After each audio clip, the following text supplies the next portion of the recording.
Hi, I'm Kim Edelston with FamilyBusiness.org and EIX. And today we're talking with Mark Deanhart about family foundations, which are a bit of a mystery to a lot of family business owners. Mark Deanhart is the president and CEO of the Richard M. Schulze Family Foundation. Mark is responsible for researching possible areas of investment, making grant recommendations to the foundation's board, and overseeing the impact of the foundation to ensure meaningful results. Thank you for being with me today, Mark. Good to be with you, Kim. So, first question, what is a family foundation? Yeah, a family foundation is usually a not-for-profit corporation or it's a charitable trust that exists to make grants to not-for-profit organizations, institutions, or even individuals for charitable purposes. And those charitable purposes can be things like science, education, culture, religion, or human services. And there are two types of foundations. There are private foundations. Those are usually funded by a single funder, and there are public charities. And those public charities, which are foundations, are usually funded by public contributions. The private foundations usually make grants that are determined by a board of trustees, and the public charities usually engage in some kind of charitable work or activity. And there are actually two types of private foundations. There are operating and non-operating private foundations. The operating ones actually are engaged in some of the activities they fund. Non-operating ones simply make those grants. Foundations are not usually where someone's philanthropic activities begin. They're usually a destination. Philanthropy normally begins with individual giving. At a certain point, it may progress to where a family or an individual may want to gain access to some staff assistance and to have somebody manage those assets that they're looking to give away. So they decide to approach either a community foundation or a financial institution, and they establish a donor-advised fund. And a donor-advised fund allows them to gain the tax advantages of giving their money away, but then to advise either that community foundation or that financial institution on where they'd like to see those dollars go over a period of time. There are some fees associated with that, but those are relatively minor, and the result is some professional advice. If that doesn't prove to be sufficient for what a family or an individual is trying to do, that's when foundations come into the picture. But when you think about it, I'm a guy who's being paid to help somebody else give away their money. It's almost unreal that a job like that exists. There are about 100,000 foundations that exist in the US versus about 1 million public charities, but those 100,000 private foundations give away about $75 billion every year. So what types of projects has the Schulze Family Foundation supported? Our foundation has three focus areas: human services, education, and in health and medicine. We also have a couple of areas of geographic priority. Our founder, Dick Schulze, who was the founder and he's the chairman emeritus of the Best Buy board, built his company and raised his family in the state of Minnesota, where our foundation has its main offices, but he now lives in Southwest Florida. So we do work in both Minnesota and Florida, and we have a few programs that have some national reach, but our idea was to concentrate our efforts in those three focus areas in two geographic locations.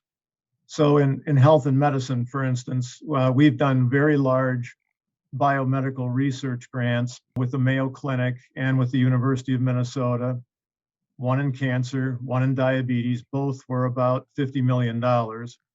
We also have built Hope Lodges. Those are residential facilities for cancer patients with the American Cancer Society at different locations around the country that are associated with major cancer centers. We've built 5 of those. We also support neighborhood clinics. We do one in particular in Naples that employs a lot of volunteer efforts of retired healthcare professionals, and we are now financing another in association with the University of Minnesota Medical School here in the Twin Cities. We also have created a separate not-for-profit organization to help 79 Catholic elementary schools here in the Twin City area survive the bankruptcy of the Archdiocese. And now we're reaching out to all the Catholic elementary schools in the state of Minnesota to help them with excellence and enrollment. We also became involved very recently in career and technical education. And we have a very large scholarship program that helps graduating high school seniors finance their college education. Human services, though, is where most of our grants are awarded. There's tremendous need out there, and especially over the course of the last year, most of our grants go to homelessness and food insecurity. And we've done work in emergency housing. We've also done work in affordable housing. But we've also got, along with Best Buy, we have developed some employee assistance programs for Best Buy employees. And again, this past year, that's been an extraordinarily important way of trying to benefit some people who were suffering mightily during the pandemic. It's incredibly inspirational. How would you say a foundation can contribute to a family's legacy and the family relationships? I think the most fundamental way is that it can actually help develop a philosophy of life. Most people who think about philanthropy think about Andrew Carnegie. In the 1890s, he developed what was called the gospel of wealth. And Andrew Carnegie, by today's standards, and even by the standards of his own time, may not have been the most admirable guy in every way. But what he did say, and what he espoused in this gospel of wealth, was that a rich person who died with all their money was a person whose life was poorly spent. So, are there any tax or legal issues a family considering starting a foundation should be aware of? By law, a foundation is required to give away approximately 5% of the value of its endowment annually. That's a minimum. And the trend these days is for a lot of foundations to decide whether they want to be perpetual, which is where the 5% works out. If you're spending 5% and you're making a double-digit return, you're investing the rest in the corpus of the foundation, and that should keep you from losing value over time, even with the ebbs and the flows of the market.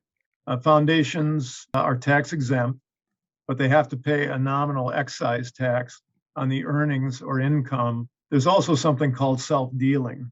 It's a term used for when a foundation is basically fulfilling the obligation that an individual has made. That's unlawful. There have been times when state governments have shut down foundations or have put special masters in charge of operating those foundations when they've been found to be operating inconsistently with their founding documents. So when those documents are established, all of the members of the family and different generations need to know that it's not up to them to make those changes. Those have to be followed as a foundation ages. Sounds like good legal counsel and a good accountant. Yeah, both are important. Any final words of advice? There are real challenges that face us as a country right now, and foundations and people who have the resources to start foundations have an opportunity to make real impact. So thank you so much. Again, this is Kim Edelston with Entrepreneur Innovation Exchange and FamilyBusiness.org. And this was advice from Mark Dienhart, who's the president and CEO of the Richard M. Schulze Family Foundation. Thank you.